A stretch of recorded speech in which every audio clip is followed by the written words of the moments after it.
Talvez você ainda não saiba, mas desde o primeiro dia em que você teve o desejo de conhecer a Deus de verdade, eu digo conhecer conforme as Sagradas Escrituras, e nelas você creu, o Senhor Deus já estava chamando você para um propósito maior. Na verdade, Deus tem um plano em cada criatura. E quando Ele nos permite tomar conhecimento da sua vontade, não é por acaso. Após prover a nossa redenção em Cristo, e nele e por Ele nos abençoar com todas as bênçãos prometidas nas Escrituras Sagradas, Ele também nos convoca para dar continuidade à sua obra. O Senhor Jesus deixou isso claro quando Ele disse que ninguém acende uma lâmpada para colocá-la em um local escondido. Pelo contrário, a lâmpada que você acende, ela deve ser colocada em um lugar apropriado, para que ilumine todos os que estão na casa. Assim também, Deus não dá a nós um entendimento, um conhecimento da sua palavra, simplesmente para nos abençoar. Ele quer que nós sejamos uma bênção para os nossos semelhantes. Depois você leia na sua Bíblia, está escrito em Mateus capítulo 5, versículo 15. Desse mesmo modo, Deus espera que cada pessoa que Ele chamou se empenhe para aprender e fazer a obra para a qual foi chamado. Depois de ressuscitar, o Senhor Jesus deu instrução aos seus discípulos, dizendo o seguinte, Mateus 28, versículo 19. Ide, fazei discípulos de todas as nações, batizando-as em nome do Pai, do Filho e do Espírito Santo, ensinando-os a guardar todas as coisas que vos tenho ordenado. E ele prometeu então, eis que estou convosco todos os dias, até a consumação dos séculos.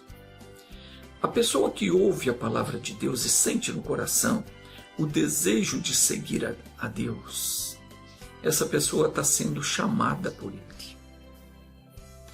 Se você, ao ouvir o Evangelho, você sentiu no coração o desejo de obedecer, de seguir a Jesus, é porque Ele está chamando você para servi-lo. Uma vez que essa pessoa é batizada, ela se torna apta a servir ao Senhor. E toda a instrução que foi dada aos discípulos vale também para nós. Porque a partir do momento que você foi batizado, você se tornou um discípulo. Porque Ele disse aos discípulos, ide, fazei discípulos, batizando-os em nome do Pai, do Filho e do Espírito Santo. Se você foi batizado, você se tornou um discípulo. E a ordem para você ir e fazer discípulo é a mesma. Vede que Jesus falou para os discípulos, ide, fazei discípulos, batizando-os em nome do Pai, do Filho e do Espírito Santo. Então você já se batizou, você já foi feito um discípulo de Cristo. E o que se espera do discípulo é que ele faça o que ele aprendeu com o seu mestre. Cumpra a sua missão. Não deixa ninguém diminuir você em relação às suas determinações sobre aquilo que a palavra te autorizou a fazer. Deus fez de você uma bênção para o seu próximo. E é isso que você deve ser. Jesus diz que aquilo que nós queremos que os outros nos façam, devemos fazer também o mesmo a eles. Veja Lucas 6,31. Se todas as pessoas que receberam Jesus como Senhor e Salvador assumissem a autoridade que receberam do Mestre e começassem a colocar em liberdade as pessoas que estão sofrendo, estariam fazendo um bem enorme para a sociedade. O problema é que muitos estão se acovardando na hora da batalha. Isso é errado. Quem confia em Deus age como Moisés diante de Faraó. Age como Davi diante de Golias, como Elias diante dos profetas de Baal e como tantos outros que confiaram em Deus. Provérbios 28, versículo 1 diz que os ímpios, ou seja, aqueles que conhecem a palavra, mas não creem de fato, zombam de Deus. Esses fogem sem que ninguém os persiga. Eles vivem com medo da própria sombra. Mas os justos, que é os que tiveram as suas vestes espirituais lavadas no sangue do Cordeiro, que são os que praticam a palavra de Deus, esses são intrépidos como o leão. Intrépida é a pessoa valente, a pessoa ousada, a pessoa corajosa, destemida. Intrepidez é coragem diante do perigo, é ausência de medo. Todos aqueles que foram admitidos no Evangelho têm que ser forte e firme nas suas batalhas contra as forças do mal. Não tem por que um filho de Deus perder a luta para o inimigo, uma vez que esse já foi derrotado pelo nosso Salvador. E no nome de Jesus foi dada a todo servo do Senhor a autoridade sobre o poder do inferno. E essa autoridade, ela nos é dada pelo próprio Senhor Jesus.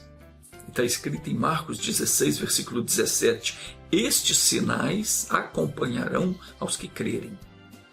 Em meu nome expulsarão os demônios, pegarão nas serpentes, falarão novas línguas, e se beberem alguma coisa mortífera, não lhes fará dano algum. E porão as mãos sobre os enfermos, e estes serão curados. Assuma isso, e você nunca mais vai ser derrotado pelo mal.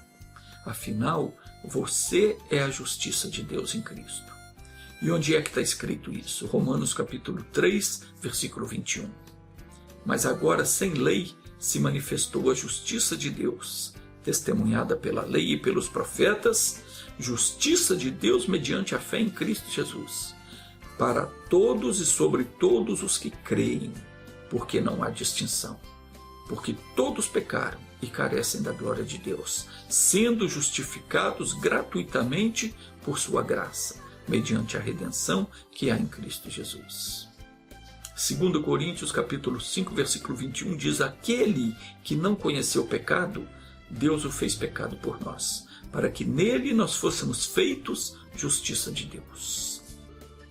Nós temos na Bíblia um grande exemplo do que Deus faz com alguém que ele escolhe para fazer a sua obra. E eu estou falando de um homem chamado Saulo de Tarso. Era um fariseu, ele seguia uma das seitas mais severas, contrária ao Evangelho de Nosso Senhor. E esse homem perseguia, prendia, torturava e matava quem falasse de Jesus. Mas um certo dia, quando ele ia a caminho de Damasco, com ordens para prender qualquer que encontrasse pregando o Evangelho, ele teve um encontro com Jesus e acabou se convertendo e se tornou no apóstolo Paulo. Vamos ler só um pedacinho do que está escrito para você saber como isso aconteceu.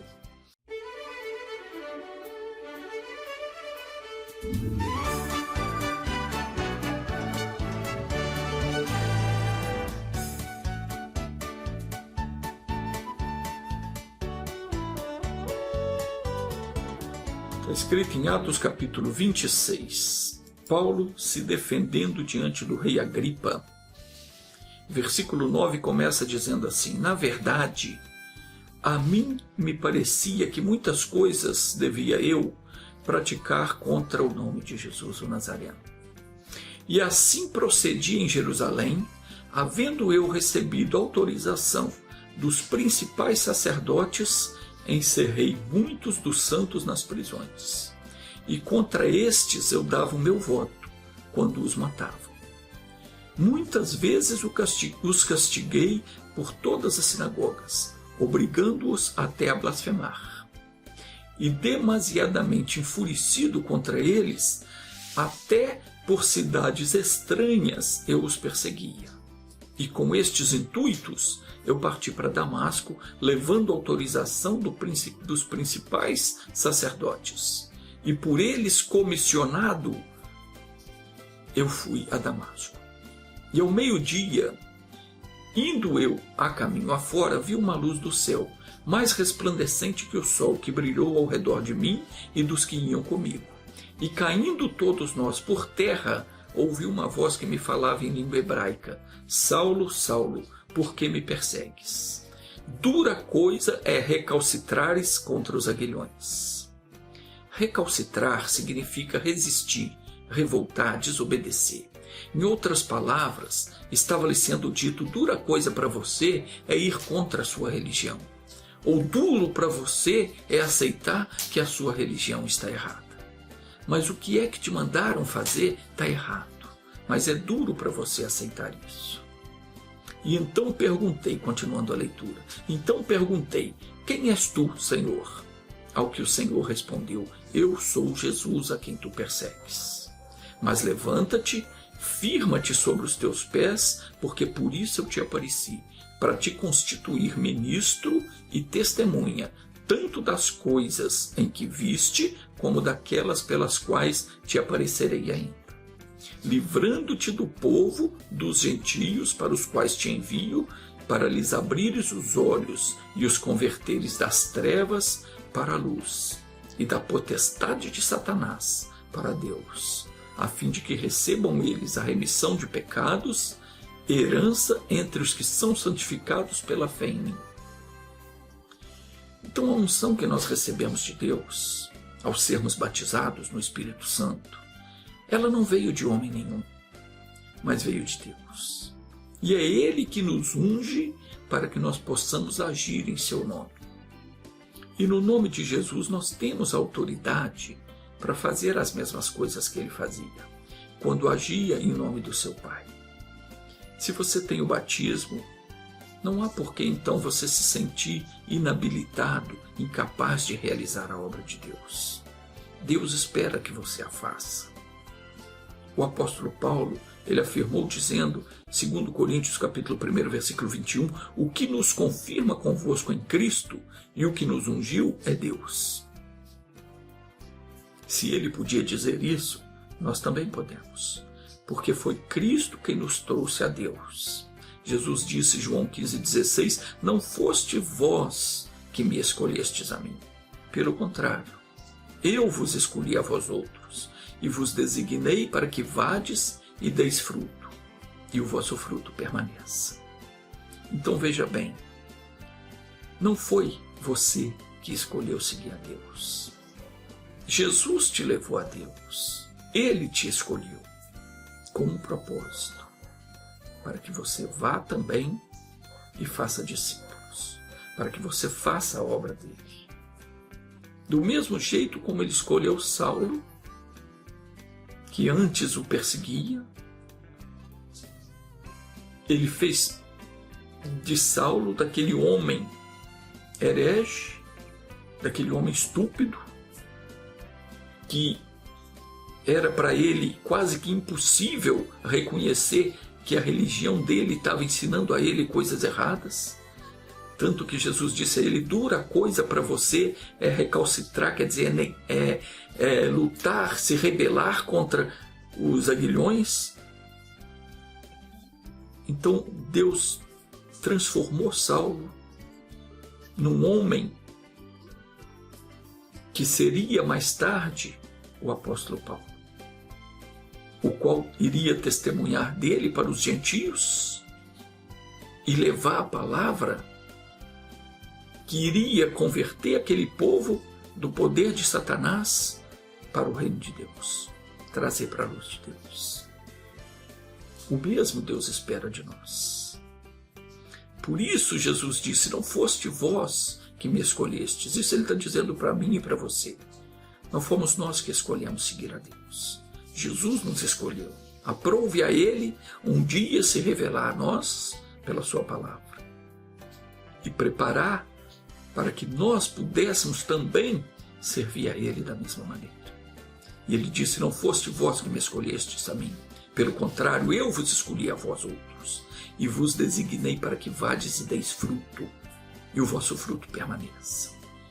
E para que é que o nosso fruto tem que permanecer? A fim de que tudo quanto pedirdes ao Pai, ele disse, em meu nome, ele vos conceda. Portanto, nós não precisamos temer os desafios que se nos apresentam. Se somos confirmados por Deus em Cristo Jesus, nosso Senhor, não temos que temer nada. O apóstolo Paulo sabia que a palavra dele seria sempre confirmado em Jesus. Nós também podemos ter essa certeza. Entretanto, é preciso observar a instrução dada pelo Senhor e fazer a obra conforme foi ordenado. Porque se nós agirmos de acordo com o que nos foi mandado fazer, certamente nós seremos bem-sucedidos. Mas se nós nos preocuparmos em fazer o que nos parece certo, fazer o que eu acho que deve ser, ou como alguém diz que deve ser, então não vamos ter sucesso. Não importa quem você seja, preste atenção. Entregue-se a Deus e deixa Ele preparar você. Dedique-se em aprender e esforce em conhecer mais de Deus. Coloque-se à disposição dele para servir, porque é isso que Ele espera de você. Busque ser cheio do Espírito Santo. Aproveite todo o tempo que você tiver para falar de Jesus. Faça a obra que Ele te mandou fazer. O Senhor vai confirmar toda a palavra que Ele te fizer entender através das Escrituras. E Ele vai dar um entendimento para aquilo que for necessário. Vamos orar? Então repita assim comigo. Pai, que assim seja. Eis aí o teu servo, ou a tua serva. Cumpra-se em mim a tua vontade. Amém. Deus te abençoe.